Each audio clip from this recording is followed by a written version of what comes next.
అయోధ్య నగరం పరిచయం. అయోధ్య భారతదేశంలోని ఉత్తరప్రదేశ్ రాష్ట్రంలో గల ఒక పురాతన మరియు పవిత్రమైన నగరం.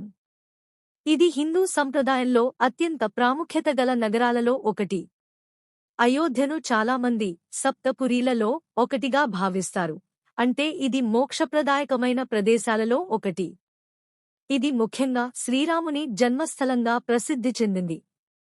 అయోధ్యను ఇక్ష్వాకు వంశపు రాజధాని గా పురాణాలు మరియు ఇతిహాసాలలో వర్ణించారు.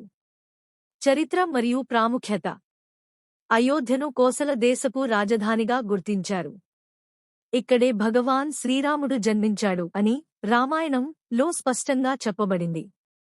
ఇది శతాబ్దాలుగా హిందూ, బౌద్ధ, జైన సంప్రదాయాలకు కేంద్రంగా నిలిచింది. పురాతన గ్రంథాలలో ఈ నగరాన్ని అత్యంత సంపన్నమైన, సుందరమైన నగరంగా వివరించారు. ఇప్పటికీ ఇది ప్రపంచవ్యాప్తంగా హిందువులకు ప్రధాన పుణ్యక్షేత్రం. నేటి అయోధ్య ఉత్తరప్రదేశ్ రాష్ట్రంలో సుస్థిరమైన నగరంగా ఉంది. ఇటీవల నిర్మాణం పూర్తి చేసిన శ్రీరామ జన్మభూమి మందిరం వల్ల ప్రపంచవ్యాప్తంగా ప్రసిద్ధి చెందింది. యాత్రికులు, పర్యాటకులు రోజురోజుకు పెరుగుతున్నారు. నగరం చుట్టూ అభివృద్ధి పనులు వేగంగా జరుగుతున్నాయి. విశేషాలు. శ్రీరాముని జన్మస్థలం సప్తపురీలలో ఒకటి. రామాయణంలోని కోసల రాజధాని. పవిత్రమైన సరయూ నది దగ్గర ఉన్న నగరం.